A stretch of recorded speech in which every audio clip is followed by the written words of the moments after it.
গরুটা বাড়িতে নিয়ে যাওয়ার পর মাকে ডাকতে বলে, মা, ওগো মা, এই যে দেখো বাবা গরুটা রেখে আসছে। হ্যাঁ, তোমার বাবা হলুদ কালারের একটা গরু রেখে আসছিল।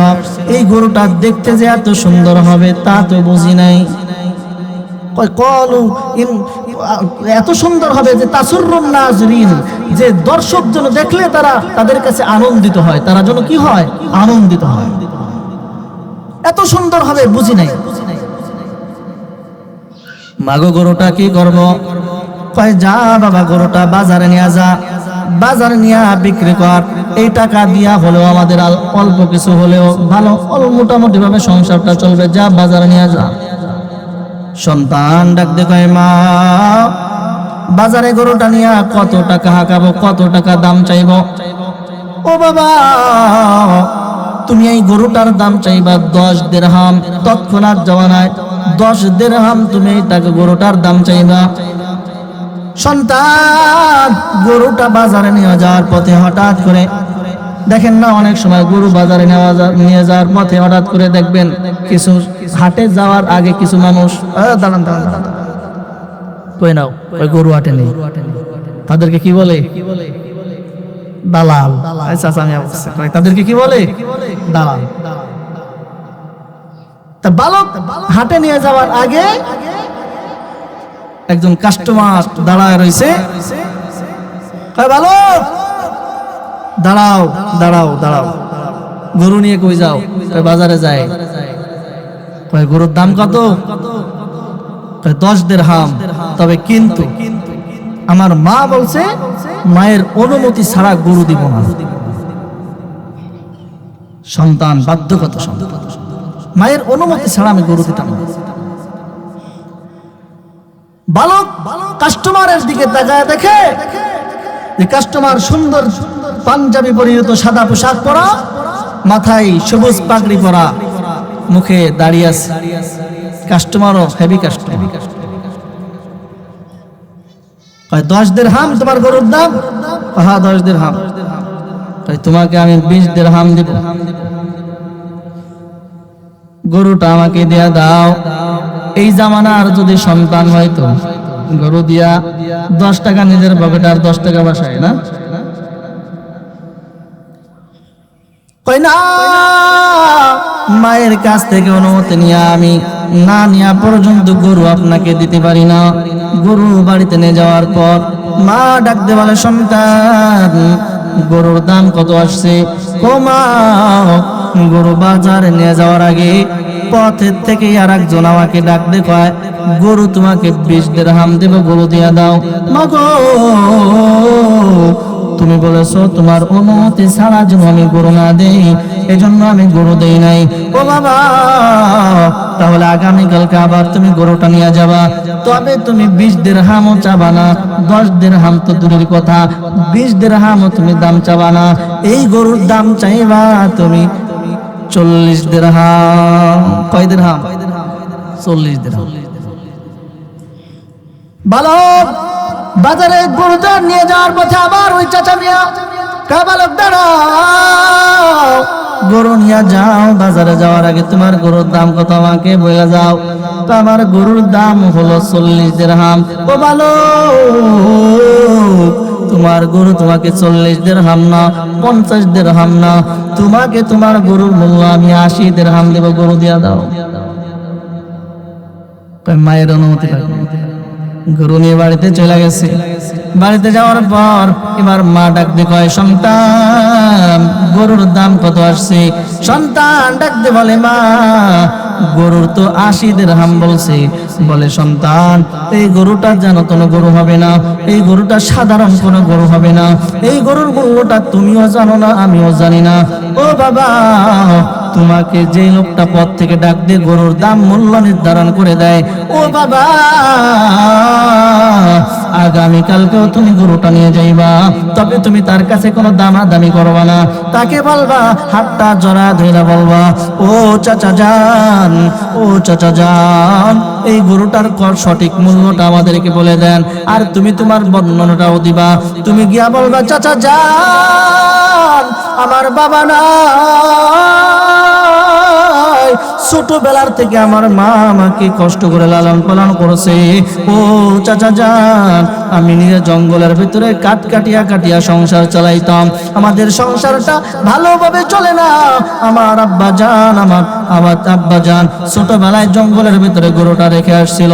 সেই গরুটা আমি আমার আল্লাহর কাছ থেকে নিয়ে এই গরুটা আমি বাজারে বিক্রি করতে চাই। এই গরু দিয়ে আমাদের সংসার চালাতে চাই। আমি আমার কাজের কর্মের কথাও আপনাকে বলি। আমার কর্মের যে ইনকামটা হয়, এক ভাগ আমি আমার মাকে দিয়া দেই, আর এক ভাগ আমি আল্লাহর রাস্তায় দান করে দেই, আর এক ভাগ আমার সংসারের কাজে লাগাই। শুধু তাই না, শুধু তাই না, ও চাচা যান, রাত্র যখন গভীর হয়ে যায়, এই রাতটাও আমি 3 ভাগে ভাগ করছি। একটা ভাগ আমি আমার মায়ের জন্য, আর একটা ভাগ আমি ঘুমাই, আর একটা ভাগ আমি আমার আল্লাহর জন্য রেখে দিয়েছি। একটা ভাগ আমি আমার আল্লাহর জন্য রেখে দিয়েছি। রাত্র যখন গভীর হয়, আমার আল্লাহর কদমে আমি সিজদায় লুটিয়ে যাই। আর একটা ভাগ আমার মায়ের জন্য রেখে দিয়েছি, আমার মায়ের সেবা যত্ন করি। আর একটা ভাগ হলো আমি ঘুমাই। এই বর্ণনাটা দেওয়ার পর এবার কাস্টমারও দাও হয়ে গেছে, কাস্টমারকে আর দেখা যায় না। কি ব্যাপার চাচা মিয়া, কই গেলেন? বাতাসের আওয়াজ আড়াল থেকে ডাকতে কয়, বালক, তুমি যাকে কাস্টমার ভাবো, তুমি যাকে গরুর কাস্টমার ভাবো, সে কোনো কাস্টমার না। তিনি হলো আসমানের ফেরেশতা জিবরাইল আলাইহিস সালাতু ওয়াস সালাম। একবার চিৎকার মেরে বলেন না আল্লাহু আকবার। তোমার গরুর কোনো মূল্য নাই, তোমার গরুর মূল্য এটা হবে। কি মূল্য হবে? তুমি তোমার গরুটা তুমি বাজারে নিবা না, বাজারে নিবা না। তোমার এই গরুটা তুমি বাজারে নিবা না, দুনিয়ার কেউ বাজারে তোমার মূল্য দিতে পারবে না। তোমার এই গরুটা খরিদ করার জন্য বনে ইসরায়েল থেকে 6 জন ব্যক্তি আসবে। ওই 6 জন ব্যক্তির কাছে তোমার গরুটা তুমি বিক্রি করবা। কি মূল্যে বিক্রি করবা? তোমার গরুটা জবাই করার পর চামড়াটা বিছাবে, চামড়ার মধ্যে সোনা জহরাত মনে মুক্তা রাখবে। সেলাই দেওয়া পর্যন্ত যত সোনা ধরবে, এই সোনাই হলো তোমার গরুর মূল্য। সুবহানাল্লাহ। سبحانك لا علم لنا إلا ما علمتنا إنك أنت العليم الحكيم رب اشرح لي صدري ويسر لي أمري واحلل عقدة من لساني يفقهوا قولي الحمد لمن قدر خيرا وخبالا الحمد لمن قدر خيرا وخبالا والشكر لمن صور حسنا وجمالا والشكر لمن صور حسنا وجمالا فرد صمد عن صفة خلق بريئون فرد صمد عن صفة خلق بريئون رب أزلي خلق الخلق كمالا رب أزلي خلق الخلق كمالا لا جد ولا ند ولا حتى لمولى لا جد ولا ند ولا حتى لمولى الآن كما كان ولم يلق زوالا الآن كما كان ولم يلق زوالا الحمد لله ঐতিহ্যবাহী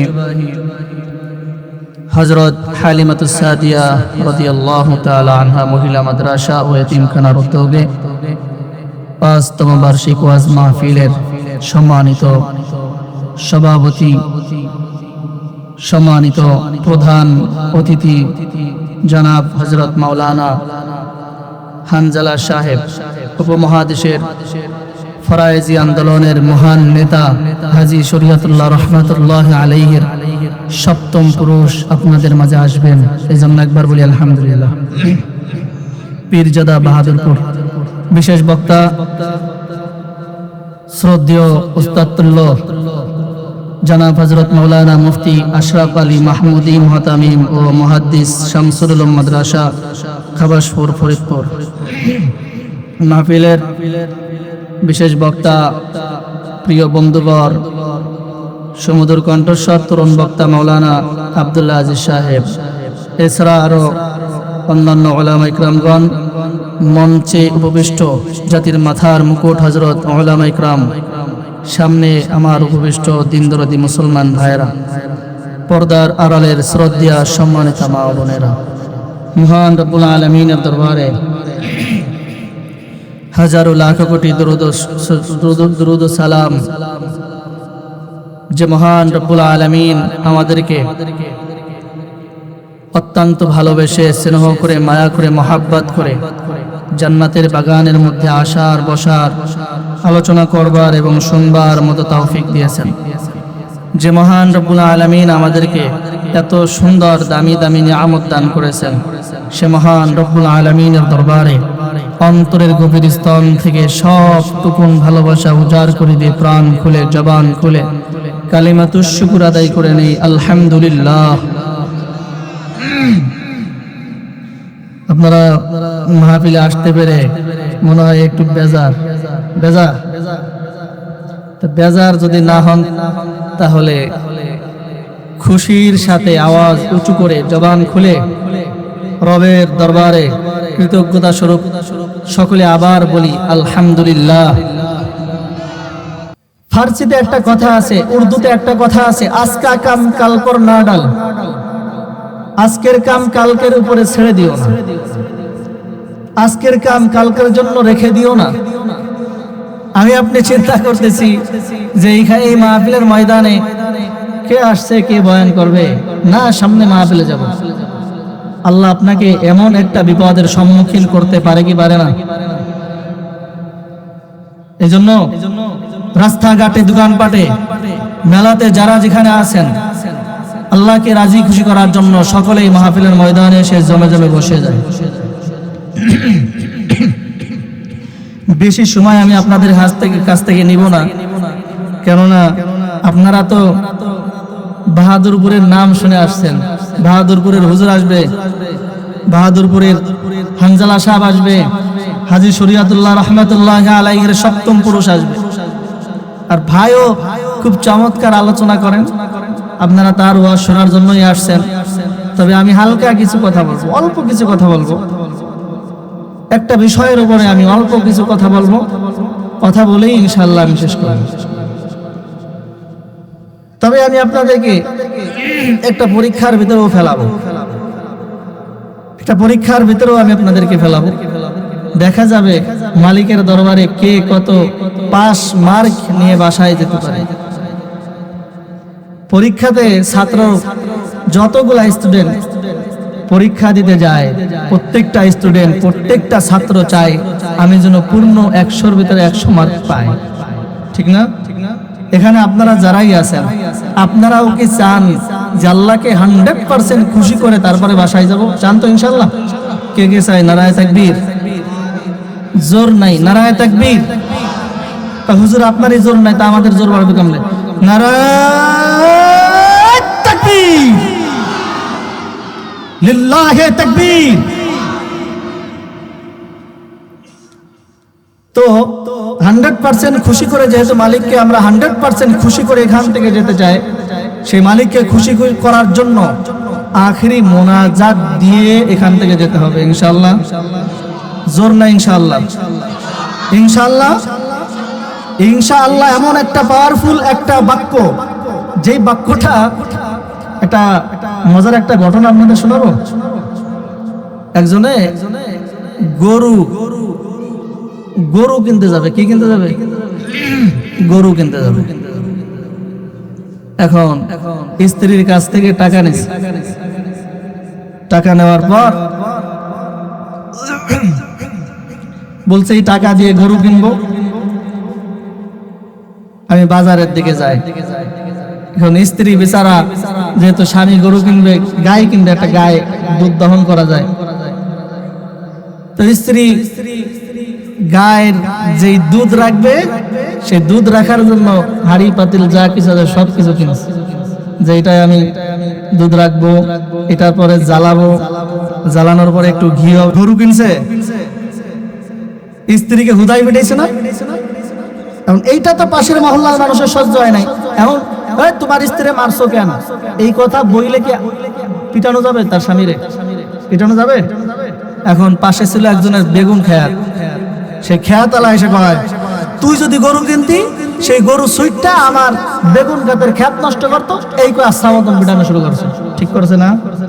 আচ্ছা মতন পিটানো শুরু করছে। আস্তে আস্তে আমি তো গরু কিনি নাই। ভালো কথা, যাও। এখন স্ত্রী, স্বামী স্ত্রী কয়, গরু কিনলাম না, আগের থেকেই মার খাইলাম, ব্যাপারটা কেমন হয়ে গেল? জায়গা ভুল বুঝা বুঝাইছে, সব বাদ দাও, তুমি যাও গরু কিনে নিয়ে আসো, টাকা নাও।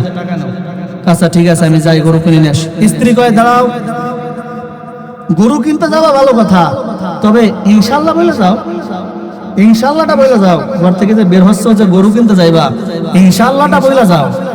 কিসের ইনশাল্লাহ বলবো?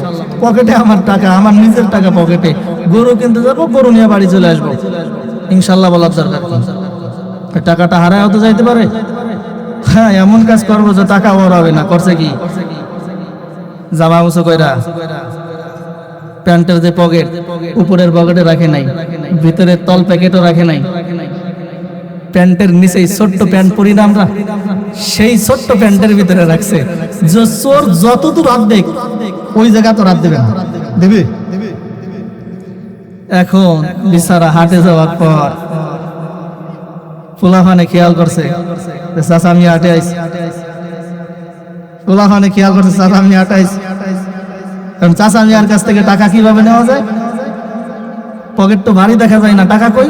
পোলাফানে বুঝা গেছে, শিয়ানা মাল, টাকা নিতে হইলে শিয়ানা থাকবে, সেই জায়গায় হাত দিতে হবে। চাচা মিয়ারে সুন্দর করে গরুর গোবর মাখাই দিছে। কি মাখাই দিছে? গরুর গোবর মাখাই দিছে। চাচা মিয়া, এই কি অবস্থা? চাচা টেনশন নিয়েন না, এদিকে আসেন, আমরা পরিষ্কার পরিচ্ছন্ন করে দিচ্ছি, এদিকে আসেন।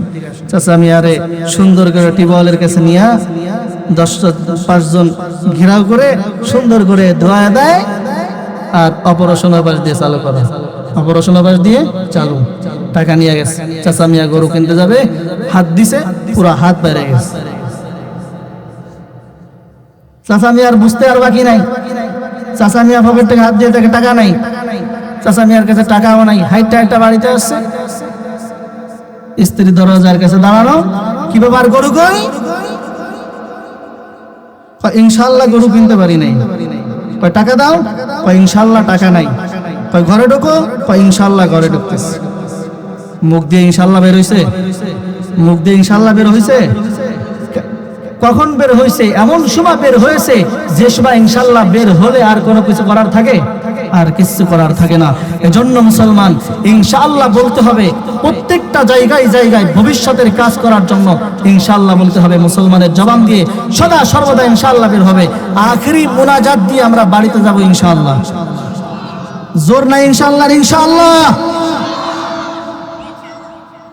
হ্যাঁ পোলাপান, ঠিক আছে, হ্যাঁ থাকো। তো যাই হোক,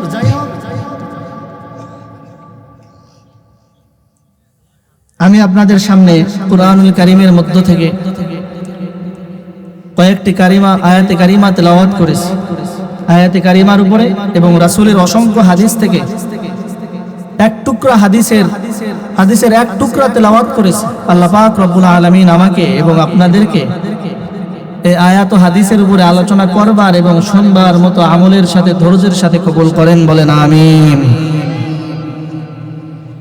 আল্লাহ পাক রব্বুল আলামিন কুরআনুল কারীমের ভিতরে একটা সূরা নাজিল করেছে, সর্বপ্রথম সূরা। বুঝে থাকলে বলুন তো, কুরআনুল কারীমের মধ্য থেকে সর্বপ্রথম সূরার নাম কি? সূরা ফাতিহা। সর্বপ্রথম সূরার নাম কি? সূরা ফাতিহা। আমরা যখন মক্তবে লেখাপড়া করতে যাই, সূরা ফাতিহা আমরা আমপাড়ার ভিতরে পড়া শেষ করে দেই, তাই না? আমপাড়ার ভিতরে আমরা সূরা ফাতিহা পড়ি। সর্বপ্রথম কোরআন শরীফ ধরার পরে আমাদেরকে সর্বপ্রথম যেই সূরাটা পড়ায়, সেই সূরাটার নাম বলেন তো সবাই? সূরাতুল বাকারা। কেন আমপারা সূরা ফাতিহা আমপারা শেষ করলাম, কোরআন শরীফ হাতে নিলাম, হাতে নেওয়ার পরে হুজুররা আমাদেরকে সর্বপ্রথম কি শিক্ষা দেয়? আলিফ লাম মিম। না, এই আলিফ লাম মিম এই সূরার নাম কি? সূরাতুল বাকারা। এই সূরার নাম কি? সূরাতুল বাকারা। বাকারা অর্থ জানেন? বাকারা অর্থ কি? বাকারা অর্থ গরু। বাকারা অর্থ কি? গরু। এই গরুর সাথে আমাদের জন্য একটি শিক্ষণীয় ঘটনা আছে, শিক্ষণীয় একটি বিষয় আমাদেরকে আঁকড়ে ধরার জন্য আছে। সেটা আমি আপনাদেরকে বলবো, আমরাও আমলের সাথে সেই বিষয়টা ধরে নিব ইনশাআল্লাহ।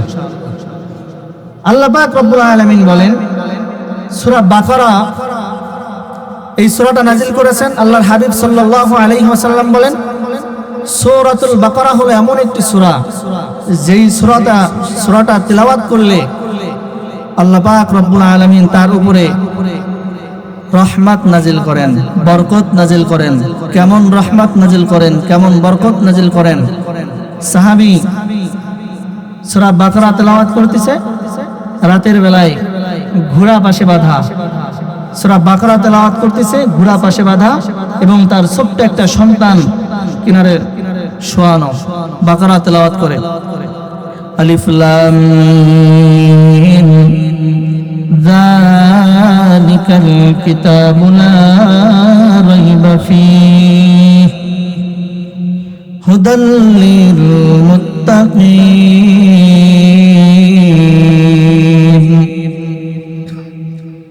সাহাবী এইভাবে সূরা বাকারা তেলাওয়াত করে,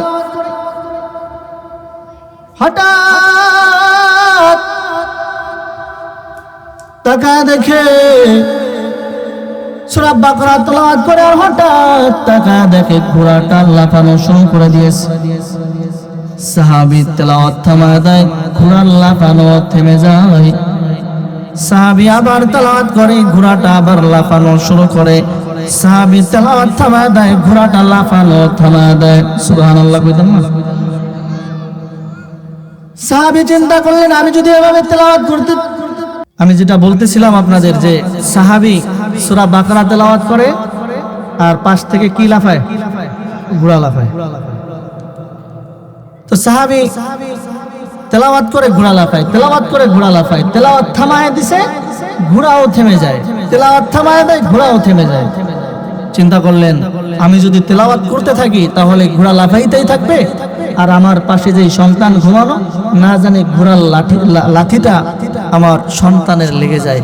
এই জন্য তিনি তেলাওয়াত থামায় দিয়েছেন। তো তেলাওয়াত থামা সাহাবী দেখে জ্যোৎস্না রাত, ছায়া দেখা যায়, অনেক ছায়া দেখা যায়। আসমানের দিকে তাকাইছে। ইবনে কাসির রাহমাতুল্লাহি আলাইহি তাফসীরের ভিতরে আনছেন, মানে বানানো কথা না। সাহাবী আসমানের দিকে তাকায় দেখে সুন্দর সুন্দর সাদা ধবধবে সুন্দর সুন্দর ফেরেশতা, মানে ফেরেশতার মতন লাগে। তিনি তো আর ফেরেশতা চিনেন, এরকম মনে হয় তার কাছে। সকালবেলা রাসূলের দরবারে হাজির হয়ে গেছে, ইয়া রাসূলুল্লাহ, আমি সূরা বাকারার থেকে তেলাওয়াত করি, ঘোড়া লাফাইতে শুরু করে, আমি তেলাওয়াত থামায় দেই, ঘোড়াও থেমে যায়। আল্লাহ রাসূল সাল্লাল্লাহু আলাইহি ওয়াসাল্লাম বলেন, সাহাবী, তুমি যদি তেলাওয়াত না থামাইতা, তুমি আসমানের দিকে তাকায় যে সাদা সাদা জিনিসগুলা দেখতেছিলা, এগুলা অন্য কিছু না, এগুলা হলো আসমানের ফেরেশতা। আর তুমি যদি তেলাওয়াত না থামায় দিতা, সকালবেলা সব মানুষগুলো আসমানের ফেরেশতা দেখতে পেত। সুবহানাল্লাহ। তাহলে সূরা বাকারার বরকত আছে না নাই? এই সূরা বাকারার ভিতরেই আল্লাহ পাক রব্বুল আলামিন, যার কারণে সূরা বাকারাকে বাকারা বলে নামকরণ করা হয়েছে। আমি আগেই বলেছি আপনাদের, বাকারা মানে কি? সবাই কয় না বাকারা মানে কি? একজন দুইজন কোন কে সবাই কম। বাকারা মানে কি? গরু। বাংলা কোন? বাংলা না, এটা গাবিও না, ডাইরেক্ট গরু। কি? গরু। তাহলে গরু বাকারার এই সূরাটাকে আল্লাহ পাক রব্বুল আলামিন বাকারা করে নামকরণ করা হয়েছে শুধুমাত্র এই একটা ঘটনাকে উল্লেখ করে, এটা ঘটনাকে কেন্দ্র করে এই সূরার নাম বাকারা দিয়ে আল্লাহ তাআলা কি করেছেন? নামকরণ করেছেন। তাহলে নিশ্চয়ই গরুটা একটা মহামূল্যবান গরু হবে, সাধারণ কোনো গরু হবে না। সাধারণ গরু আর এই গরুর ভিতরে তফাৎ কোথায়, পার্থক্য কোথায়, সেই বিষয়টা আমরা তাফসীর থেকে জানবো ইনশাআল্লাহ। রাজি আছে তো ইনশাআল্লাহ? বনে ইসরাইল মুসা আলাইহিস সালাতু ওয়াস সালামের জামানায় বনে ইসরাইলরা ওরা তো এমনিতেই মানে ফিতনাবাজ। বনে ইসরাইলের বংশের ভিতরে আমেল নামের একজন ব্যক্তি ছিল, যার অনেক ধন সম্পদ ছিল। সেই ধন সম্পদের বেশি মালিকও নাই, বেশি মানে কেউই নাই মালিক। এখন সেই আমেলকে যদি হত্যা করা যায় তাহলে চাচা ভাতিজা যারা আছে তারা তো সম্পদ পাবে, ঠিক না? এখন ঘটনাক্রমে সে আমেলকে হত্যা করে ফেলাইছে। আমেলকে হত্যা করার পর আমেলের লাশ আরেকজনের বাড়ির সামনে রেখে আসে। যে হত্যা করছে, হত্যা করে না আরেকজনের ঘরের দরওয়াজার সামনে রেখে আসছে, যাতে সবাই তার দোষ দেয়, দোষারোপ করে থাকে। সকালবেলা ঘুম থেকে ওঠার পর দরওয়াজা খোলার পর তাকা দেখা আমেলের লাশ দেখা যায়। কি ব্যাপার, কি ব্যাপার, আমেলকে কে হত্যা করলো? হ্যাঁ তুমি বলো আমেলকে কে হত্যা করেছে? তোমার ঘরের দরওয়াজার সামনে আমেলের লাশ দেখা যায়, আর তুমি বলো যে আমেলকে কে হত্যা করেছে? হত্যা কেউ করে নাই, তুমি আমেলকে হত্যা করেছো। বলে না না না, আমি আমেলকে হত্যা করি নাই। বলে তুমি আমেলকে হত্যা করো নাই, তাহলে কে হত্যা করেছে? এই নিয়ে বংশের ভিতরে নানান ভাবে এক একজন আর একজনকে দোষারোপ শুরু করে দিয়েছে।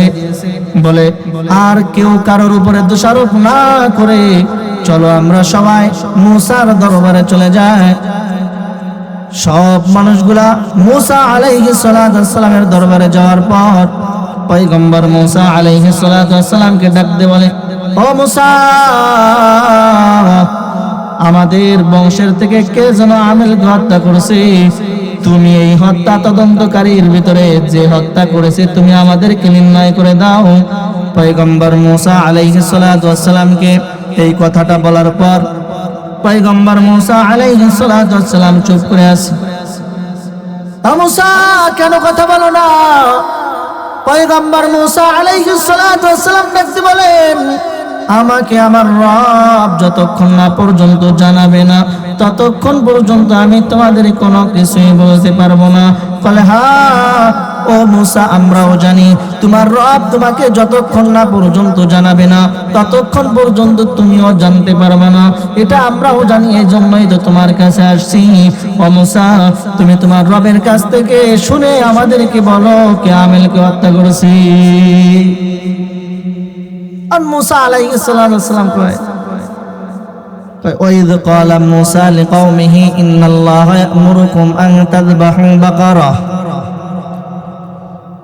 যদি তোমরা আমেলের হত্যাকারী চিহ্নিত করতে চাও, যদি তোমরা আমেলের হত্যাকারীকে তোমরা যদি চিহ্নিত করতে চাও তাহলে তোমাদের একটা কাজ করতে হবে। কয় কি কাজ?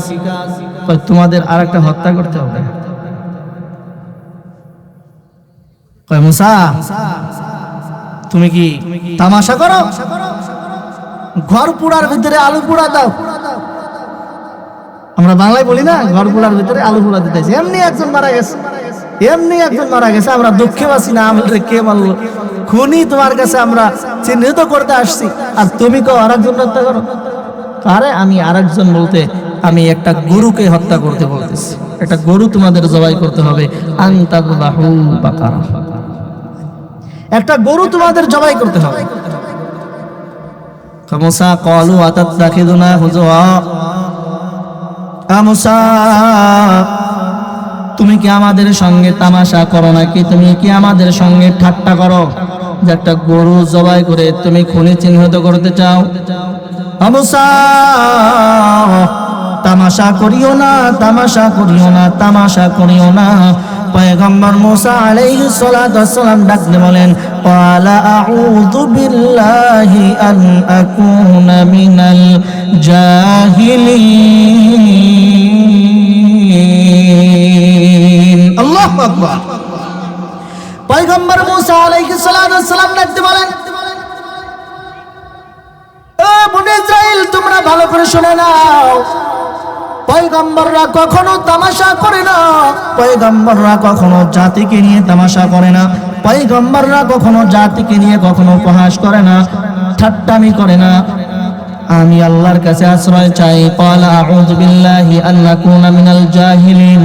আমি মূর্খদের কাছ থেকে আমি আশ্রয় চাই। এবার ওই দলের 6 জন যারা ছিল তদন্ত কমিটির, তারা একজন আর একজনকে কুসায়, দেখছো মুসা কেমনে আমাদেরকে বাদ দেয়, আমরা মূর্খ হয়ে গেছি। যাই হোক মুসা, বুঝছি তোমার আল্লাহ গরু হত্যা করতে বলছে, এটা গরু জবাই দিতে হবে, ঠিক আছে, তাহলে তোমার আল্লাহর কাছ থেকে জানো কি রকম গরু আমরা জবাই করব।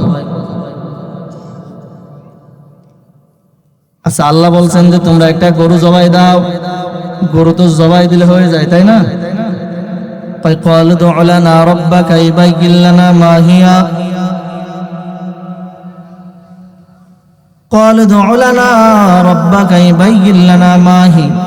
কয় মুসা, তোমার আল্লাহর কাছ থেকে তুমি জানো গরু যেহেতু জবাই করব, কি রকম গরু জবাই করব, গরুটার বয়স কেমন হবে, গরুটা বুড়া হবে নাকি গরুটা ছোট বাছুর হবে নাকি মাঝারি বয়সের হবে। পয়গম্বর মুসা আলাইহিস সালাতু ওয়াস সালাম আল্লাহর কাছ থেকে জানেন। আল্লাহ পাক রব্বুল আলামিন তাদেরকে জানায় দেন, ফায়াকুলু ক্বালা ইন্নাহু ইয়াকুলু ইন্নাহা বাকারাতুল লা ফারিদুন ওয়ালা বিকর। ও মুসা, তুমি তোমার কওমদেরকে জানাও দাও, তারা যদি গরু জবাই করতে চায় তারা যেন যৌবন বয়সের গরু জবাই করে। ক্বালা ইন্নাহু ইয়াকুলু ইন্নাহা বাকারাতুল লা ফারিদুন ওয়ালা বিকর। বাকারাতুল লা ফারিদুন ওয়ালা বিকর, গরুটা বুড়া হলেও হবে না, গরুটা ছোট বয়সের গরু হলেও হবে না, গরু যদি হতে হয় যৌবন বয়সের গরু হতে হবে। আমার সাথে একবার বলেন না, গরুটা কি বয়সের হতে হবে?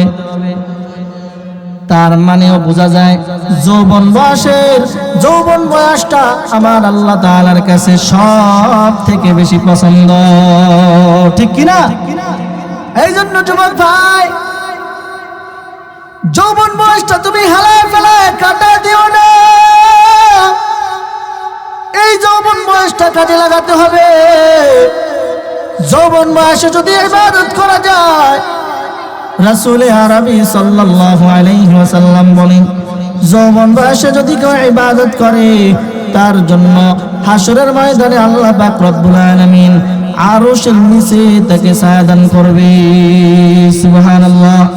এই জন্য যৌবনের বড় দাম। আল্লাহ পাক রব্বুল আলামিন বলে, মুসা তোমার কওমদেরকে বলে দাও, যদি গরু জবাই দিতে চায় তারা যেন বুড়া গরু জবাই না দেয়, গরু যদি তারা জবাই দিতে চায় তারা যেন ছোটখাটো গরু জবাই না দেয়। গরু জবাই দিতে হলে যৌবন বয়সের গরু জবাই দিতে হবে।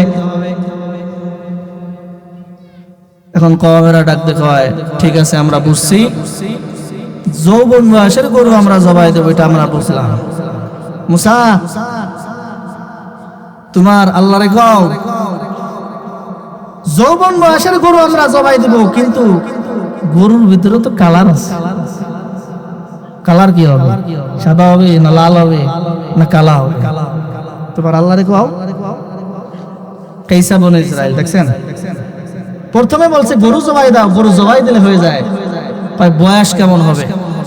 বয়সের কথা আল্লাহ বলার পর এখন তোমার আল্লাহরে কও গরু আমরা যৌবন বয়সেরই দিব, যৌবন বয়সেরই একটা গরু জবাই দিব। তবে তোমার আল্লাহরে কও যে গরুর কালারটা কি হবে?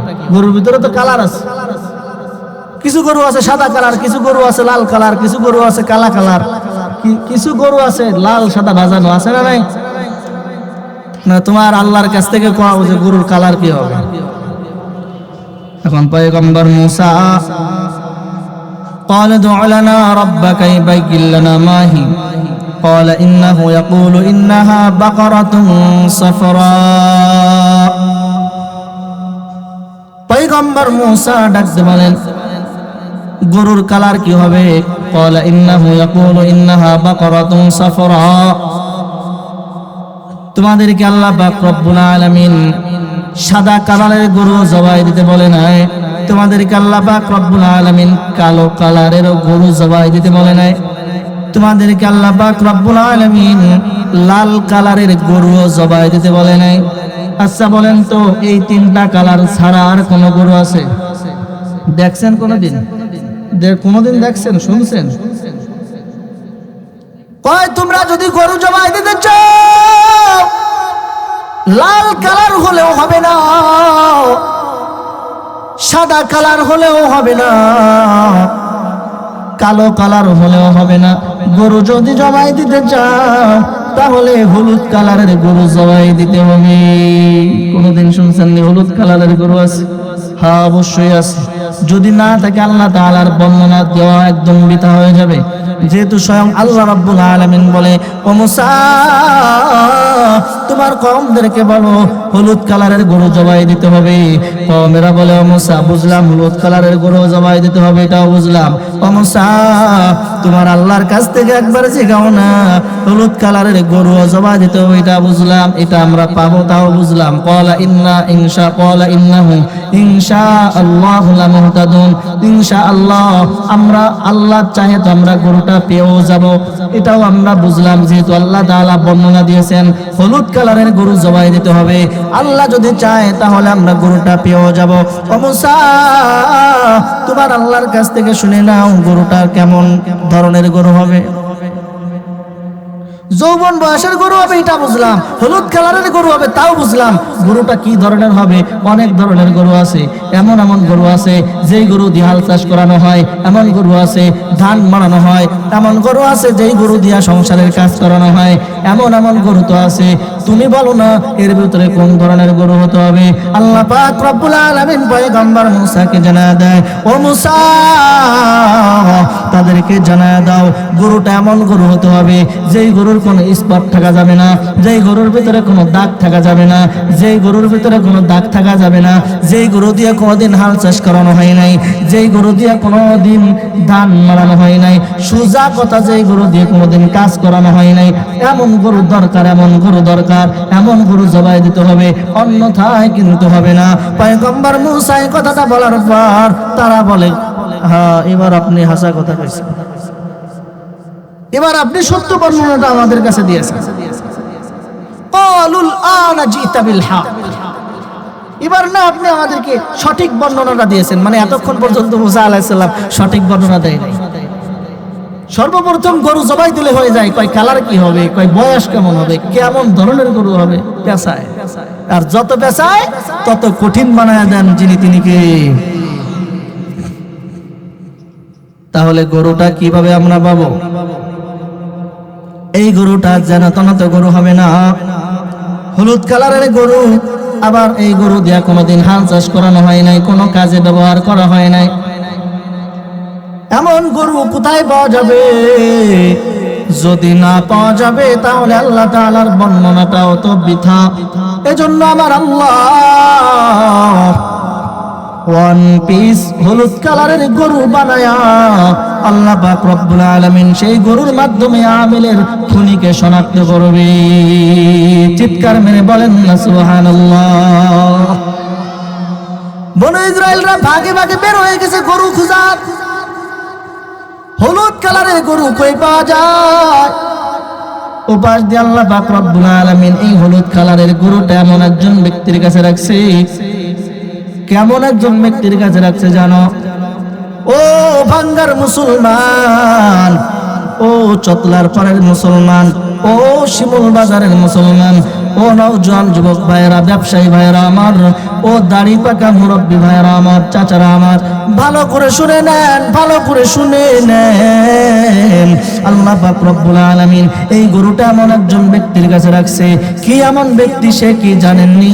সে হলো একজন মায়ের বাধ্যগত সন্তান, একজন মায়ের বাধ্যগত সন্তান, একজন মায়ের বাধ্যগত সন্তান।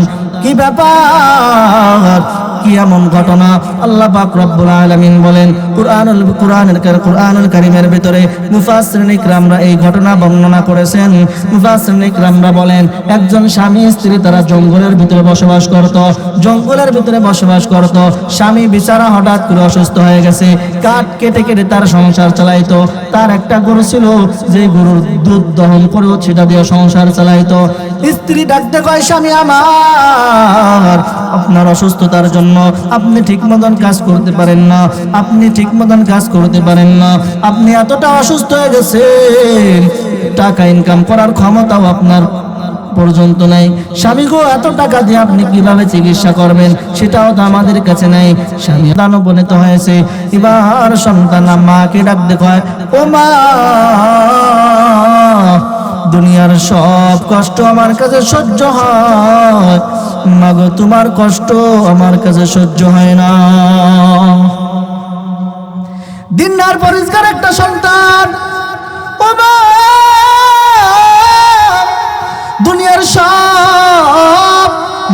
সব কষ্ট আমার কাছে সহ্য হলেও মা, তোমার কষ্ট আমার কাছে সহ্য হয় না রে মা।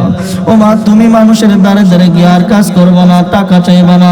ও মা, তুমি মানুষের বাড়িতে গিয়ে আর কাজ করবো না রে মা। আমি আমার বাবার পেশাটা ধরবো, আমি কাঠ কেটে কেটে সংসার চালাইব রে মা। সন্তান বাবার পেশাটা ধরছে, জঙ্গলের ভিতরে কাঠ কাটে আর সংসার চালায়। তবে দেখেন না সন্তানটাও কতটা নেককার পরহেজগার। সন্তান কাঠ কেটে যেই টাকাটা ইনকাম করে, সেই টাকাটা সন্তান 3 ভাগে ভাগ করে নেয়। কয় ভাগে? 3 ভাগে সন্তান ভাগ করে নেয়। এক ভাগ সংসারের জন্য রাখে, আর এক ভাগ মাকে দিয়ে দেয়, আর এক ভাগ বলে আল্লাহর রাস্তায় দান করে দেয়। সন্তান ধরেন 30 টাকা যদি কামাই করে, 10 টাকা মাকে দিয়ে দেয়, 10 টাকা মায়ের কাছে জমা দেয় যে মা এইটা তুমি রাখো, আর 10 টাকা সংসারের কাজে ব্যয় করে দেয়, আর 10 টাকা সেটা আল্লাহর রাস্তায় দান করে দেয়। এই গুণটা সন্তানের জন্য ভালো গুণ না খারাপ গুণ? নেককার সন্তান নাকি বদকার সন্তান? ও শিমুল বাজারের নওজোয়ান যুবক, মাকে আর কতদিন কষ্ট দিবা? মাকে আর কত কষ্ট দিবা? ও নওজোয়ান যুবক ভাইয়েরা আমার, দিলের কানটা লাগায় শুনবা। এই যুবককে আল্লাহ তাআলা এতটা পছন্দ করেছে। দেখেন না যুবকের কাহিনীটা আল্লাহ তাআলা কোন পর্যন্ত নেন। আল্লাহ পাক রব্বুল আলামিন আরো বর্ণনা দিয়েছেন। মুফাসসিরিন ইকরামরা বলেন এটা হলো সন্তানের গুণ। একটা ভাগ মাকে দিয়ে দেয়, আর একটা ভাগ সংসারের জন্য কাজে লাগায় দেয়, আর একটা ভাগ যা আল্লাহর রাস্তায় দান করে দেয়। এবার সন্তান মার কাছে যে টাকাটা রাখে, আচ্ছা বলেন তো, মার কাছে সন্তান যেই টাকাটা রাখে, মা ওই টাকাটা দেখবেন খরচ করে না, জমায় রেখে দেয়। মা ওই টাকাটা খরচ করে না, জমায় রেখে দেয়। ওই জমাইতে যখন একটা বড় অ্যামাউন্ট হয়ে যায়, এটা আবার সন্তানের হাতে আবার দিয়ে দেয় যে নে বাবা, একটা কিছুতে কাজে লাগায়। মা নিজে টাকাটা খায় না, অন্য কোনো কাজও ব্যয় করে না। তুমি যেই টাকাটা মার কাছে দিলা, সেইটা আবার তোমাকে মা দিয়ে দিল। মাঝখান থেকে মা খুশি হইল নাকি বেজার হইল? আরে এমন খুশি যে মা যদি খুশি হয়ে যায়, আমার আসমানের আল্লাহ খুশি হয়ে যায়। রিদার রাব্বি রিদাল ওয়ালিদাইন ওয়া সাখাতার রাব্বি সাখাতার ওয়ালিদাইন। আল্লাহর রাসূল বলেন কোন সন্তান যদি মাকে খুশি করতে পারে, ওই সন্তানের খুশির কারণে আসমানের আল্লাহ খুশি হয়ে যায়। জোরে বলা যাবে কি সুবহানাল্লাহ? এবার সন্তান কাঠ কাটে কষ্ট করে, মা সন্তানকে ডাক দেয়, বাবা তোমার এই কষ্ট আমার কাছে আর সহ্য হয় না রে সন্তান। তোমাকে আমি মা কষ্ট করি এটাই আমার জন্য ভালো বাবা। তোমার কষ্ট আমার কাছে আর সহ্য হয় না। ও বাবা, তোমার আর কষ্ট করতে হবে না। তোমার বাবা তোমার জন্য একটা বাছুর রাইখা গেছে জঙ্গলের ভিতরে। তুমি মুসার আল্লাহ, ইব্রাহিমের আল্লাহ, ইয়াকুব নবীর আল্লাহ, ইউসুফ নবীর আল্লাহ বইলা জঙ্গলের ভিতরে ডাক দিবা। তোমাকে আল্লাহ এমন একটা তোমার কাছে একটা বাছুর পাঠায়া দিবে। এবার সন্তান জঙ্গলের ভিতরে যাওয়ার পর ইব্রাহিমের আল্লাহ, ইয়াকুব নবীর আল্লাহ, ইউসুফ নবীর আল্লাহ, মুসা নবীর আল্লাহ এইটা বলার পর জঙ্গল থেকে দ্রুত গতির সঙ্গে হলুদ কালারের একটা গরু বাচ্চার সামনে, সন্তানের সামনে, বালকের সামনে হাজির হয়ে গেছে। মাথাটা নোয়া দিছে, কেমন যেন বাধ্যগত সন্তানের মতো মায়ের সামনে বাচ্চারা মাথা নত হয় না, ওরকম ভাবে বাছুরটাও বালকের সামনে গিয়ে মাথা নত হয়ে দিছে। এবার বাছুরটা বাড়িতে নিয়ে যাওয়ার পর, গরুটা বাড়িতে নিয়ে যাওয়ার পর মাকে ডাকতে বলে, মা, ওগো মা, এই যে দেখো বাবা গরুটা রেখে আসছে। হ্যাঁ, তোমার বাবা হলুদ কালারের একটা গরু রেখে আসছিল। এই গরুটা দেখতে যে এত সুন্দর হবে তা তো বুঝি নাই। এত সুন্দর হবে যে তাসুররুন নাজরিন, যে দর্শক যেন দেখলে তাদের কাছে আনন্দিত হয়, তারা যেন কি হয়, আনন্দিত হয়। এত সুন্দর হবে বুঝি নাই। মাগো গরুটা কি করব? কয়, যা বাবা গরুটা বাজারে নিয়ে যা, বাজারে নিয়ে বিক্রি কর। এই টাকা দিয়া হলেও আমাদের অল্প কিছু হলেও ভালো মোটামুটি ভাবে সংসারটা চলবে, যা বাজারে নিয়ে যা। সন্তান ডাক দিয়ে কয়, মা, বাজারে গরুটা নিয়ে কত টাকা হাঁকাবো, কত টাকা দাম চাইব? ও বাবা, তুমি এই গরুটার দাম চাইবা 10 দিরহাম। তৎক্ষণাৎ জমানায় 10 দিরহাম তুমি এই টাকা গরুটার দাম চাইবা। সন্তান গরুটা বাজারে নিয়ে যাওয়ার পথে হঠাৎ করে দেখেন না, অনেক সময় গরু বাজারে নিয়ে যাওয়ার পথে হঠাৎ করে দেখবেন কিছু হাটে যাওয়ার আগে কিছু মানুষ দাঁড়ান কই নাও, ওই গরু হাটে নেই, তাদেরকে কি বলে? দালাল। তাদেরকে কি বলে? দালাল। তা বালক হাটে নিয়ে যাওয়ার আগে একজন কাস্টমার দাঁড়ায় রয়েছে। বালক, দাঁড়াও দাঁড়াও দাঁড়াও, গরু নিয়ে কই যাও?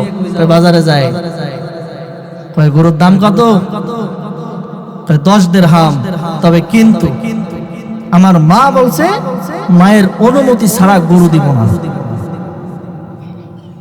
সন্তান বাধ্যগত, মায়ের অনুমতি ছাড়া আমি গরু দিতাম না। বালক কাস্টমারের দিকে তাকায় দেখে যে কাস্টমার সুন্দর পাঞ্জাবি পরিহিত, সাদা পোশাক পরা, মাথায় সবুজ পাগড়ি পরা, মুখে দাঁড়িয়ে আছে। কাস্টমারও হেভি কাস্টমার। 10 দিরহাম তোমার গরুর দাম? হ্যাঁ 10 দিরহাম। তোমাকে আমি 20 দিরহাম দিব। গরুটা আমাকে দিয়া দাও। এই জামানার যদি সন্তান হয়তো গরু দিয়া 10 টাকা নিজের পকেটে আর 10 টাকা বাসায় না, কই না, মায়ের কাছ থেকে অনুমতি নিয়ে আমি না নেওয়া পর্যন্ত গরু আপনাকে দিতে পারি না। গরু বাড়িতে নিয়ে যাওয়ার পর মা ডাকতে বলে, সন্তান গরুর দাম কত আসছে? মা, গরু বাজারে নিয়ে যাওয়ার আগে পথের থেকে আর একজন আমাকে ডাকতে কয়, গরু তোমাকে 20 দিরহাম দেব, গরু দিয়া দাও। মাগো, তুমি বলেছো তোমার অনুমতি ছাড়া যেন আমি গরু না দেই, এজন্য আমি গরু দেই নাই। ও বাবা, তাহলে আগামীকালকে আবার তুমি গরুটা নিয়ে যাবা, তবে তুমি 20 দিরহামও চাবা না।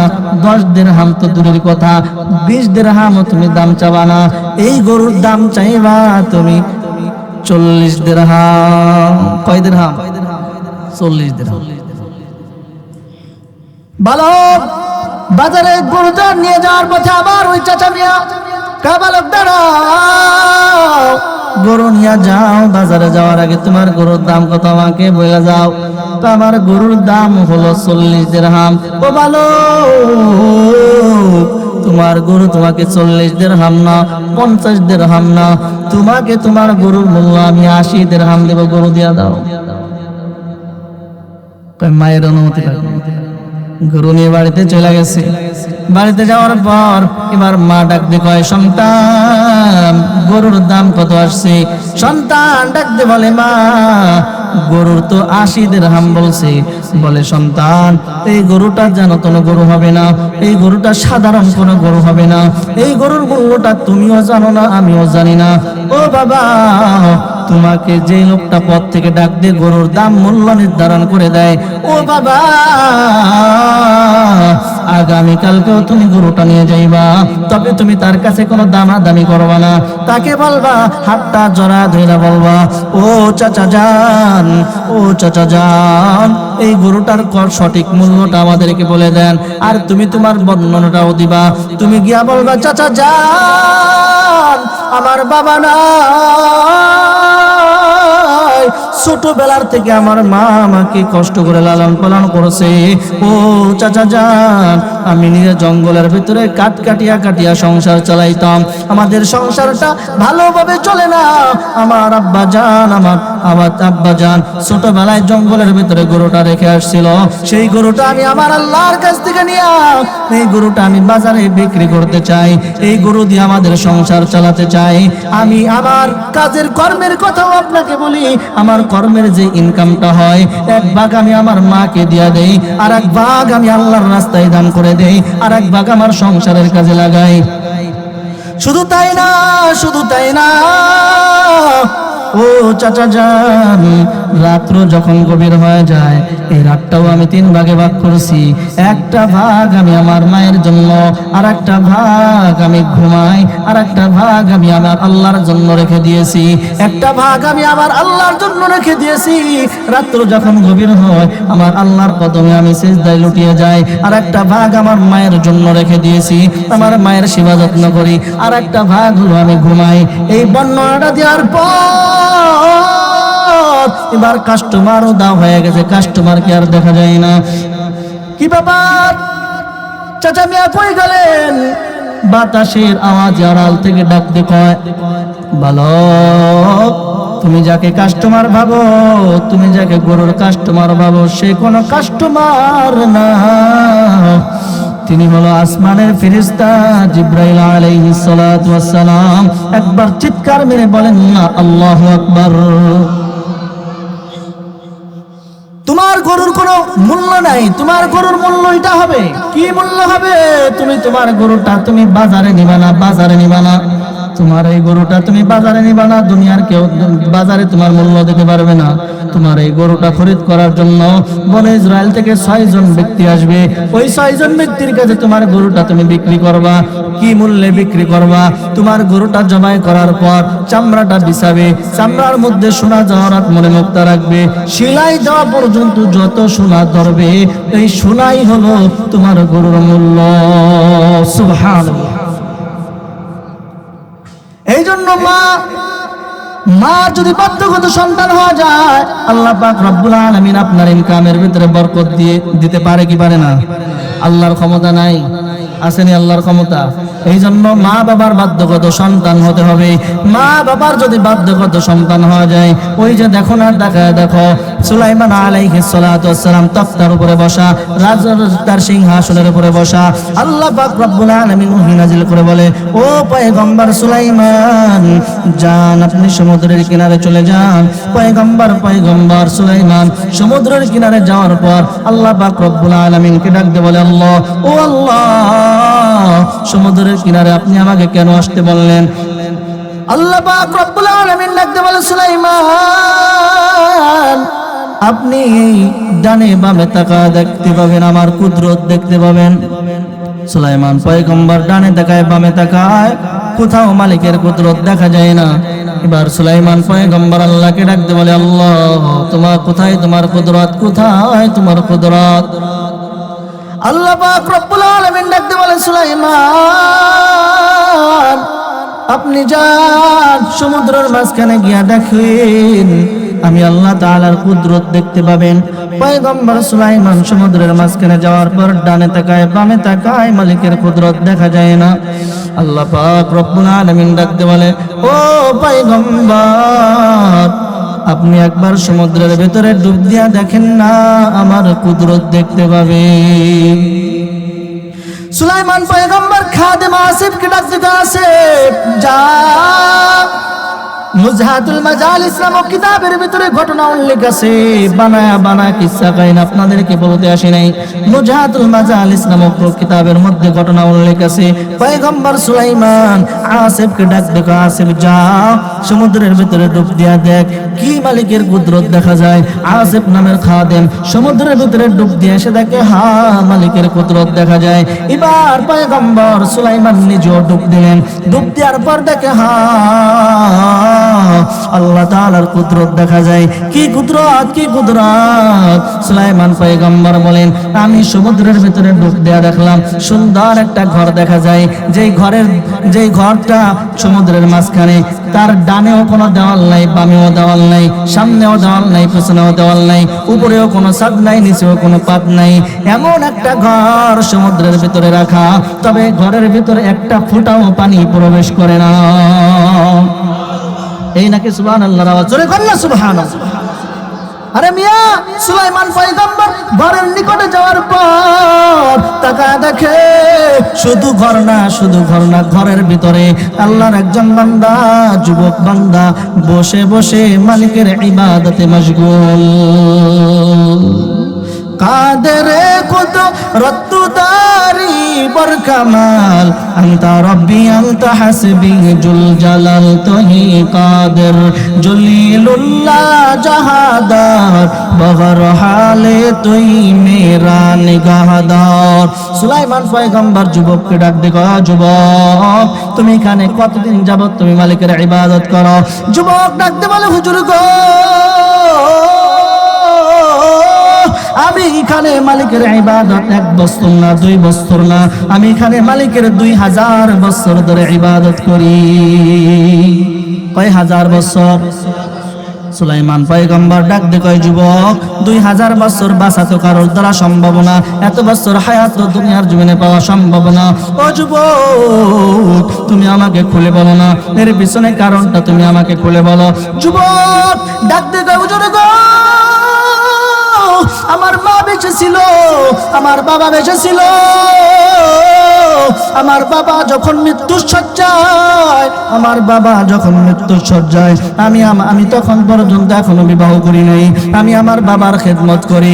এক পর্যায়ে আমার বাবা যখন মূর্ছ হয়ে গেছে, আমার বাবা যখন মৃত্যুর শয্যায়, আমি আমার বাবার কিনারে খেদমত করতেছি। হঠাৎ করে আমার বাবা ডাক দিয়ে বলে, রে সন্তান, আমি গরিব বাবা, তোমাকে কোনো কিছু দিয়ে যেতে পারলাম না।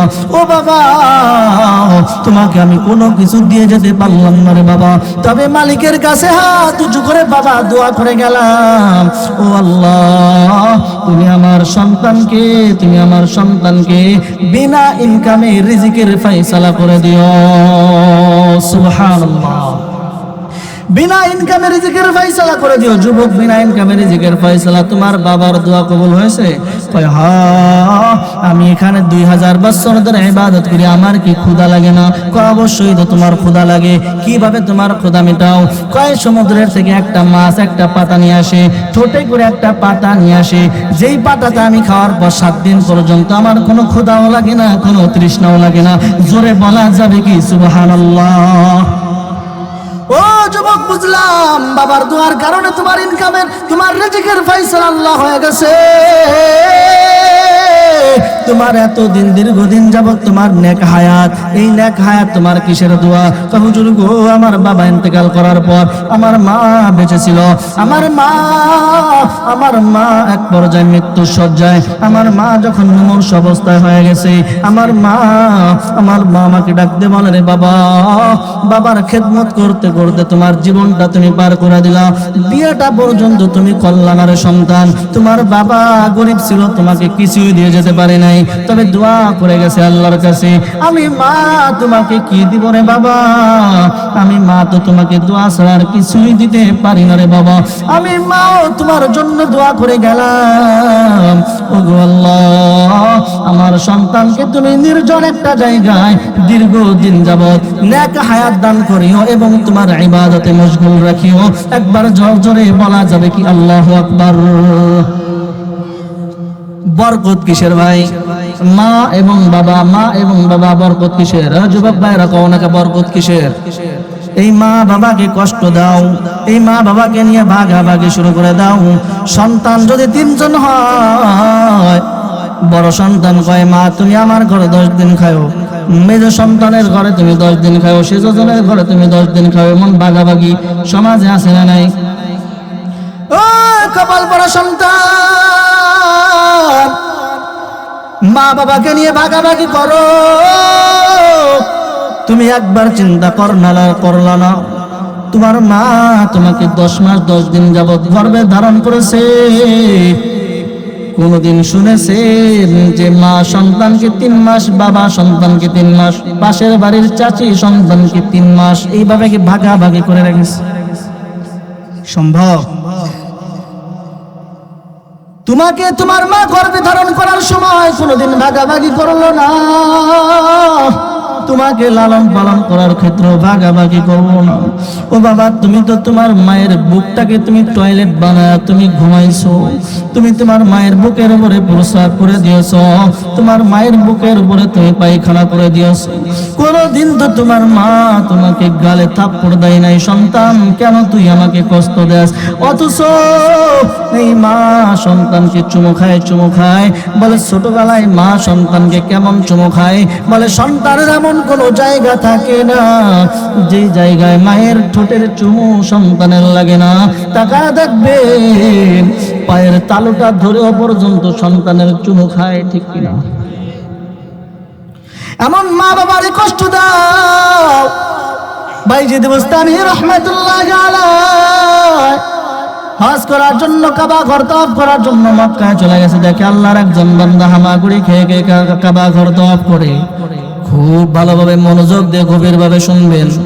মা বাবা কার এখানে যার মা নাই সে একমাত্র বুঝতে পারবে মা বাবার ব্যথা। যার মা বাবা নাই সে কখনো বুঝবে না মা বাবার ব্যথা, সে বুঝবে না।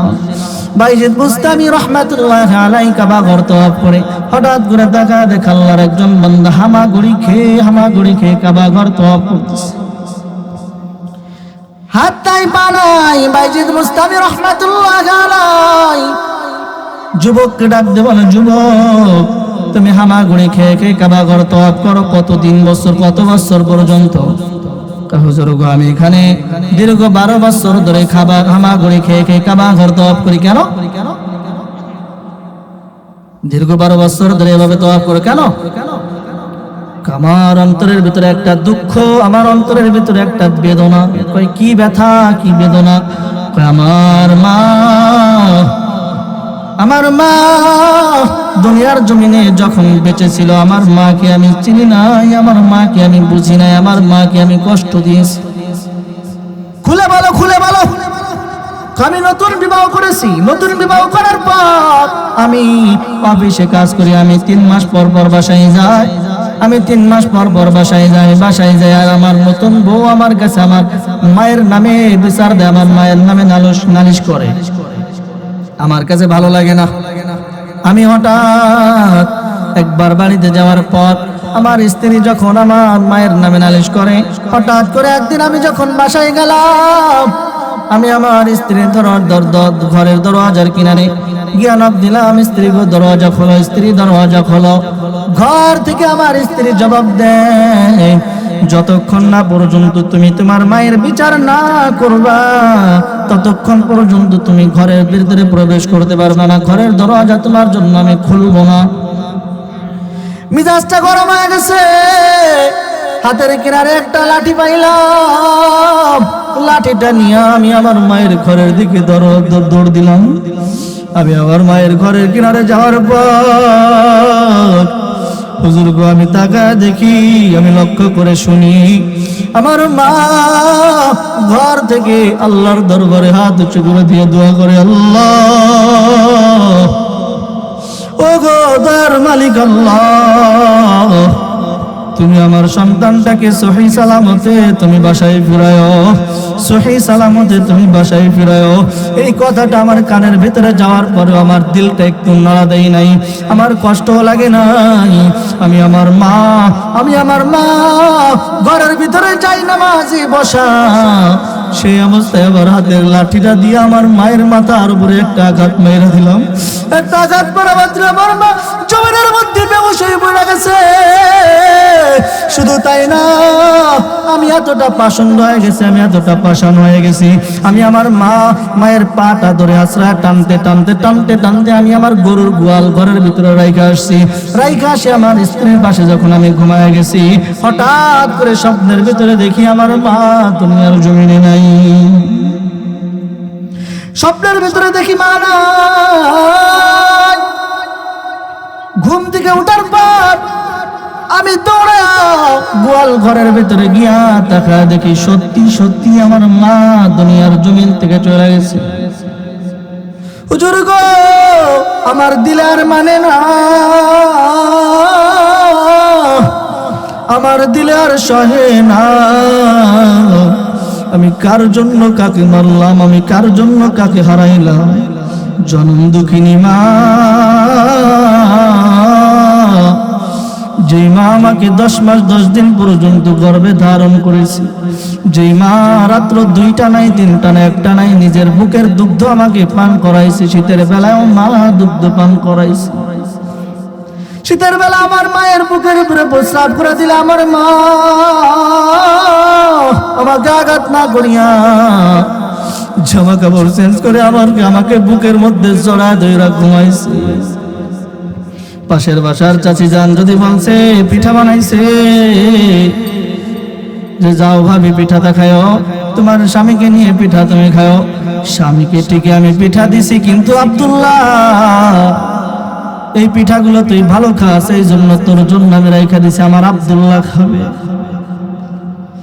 আমার মা মৃত্যুবরণ করার পর আমার কষ্ট আর সহ্য হয় না, কষ্ট সহ্য হয় না।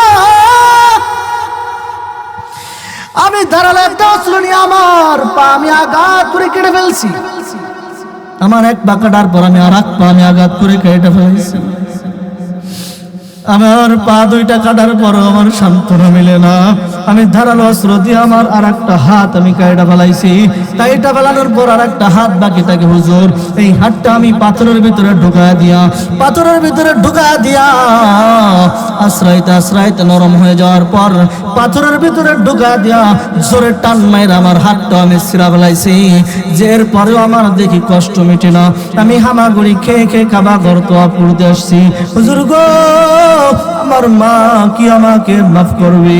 বাইজিদ বুস্তামি রহমাতুল্লাহ আলাইহি ডাকতে বলেন, সন্তান 12 বছর কাল 24 বছর পর্যন্ত এইভাবে যদি কাবা ঘর তওয়াফ করো, একটা হজও আল্লাহ কবুল করবে না যতক্ষণ না পর্যন্ত তোমার মা তোমাকে মাফ না করবে, যতক্ষণ না পর্যন্ত তোমার মা তোমাকে মাফ না করবে। এই জন্য মা বাবার কাছে ক্ষমা চাওয়া যাবে। রাজি আছি ইনশাআল্লাহ? মা বাবার কাছে ক্ষমা চাবো। হুজুর মা বাবাই তো নাই। আল্লাহ রাসূল সাল্লাল্লাহু আলাইহি ওয়াসাল্লাম বলে, যার মা নাই সে মায়ের কবরের কিনারে চলে যাও, মায়ের কবরের কিনারে গিয়া রব্বির হামহুমা কামা রব্বায়ানি সগীরা বলে বলে সন্তান দোয়া করো। আর একটা কাজ করবারে সন্তান, কি কাজ করবা সন্তান? এমন একটা কাজ করবা যেই কাজের কারণে তোমার মা কবরের ভিতরে থাকিয়াও তোমার জন্য দোয়া করবে, কবরের ভিতরে থাকিয়াও তোমার জন্য দোয়া করবে। কেন? তাই তোমার মা কবরের ভিতরে শান্তিতে থাকতে পারবে। কি কাজ?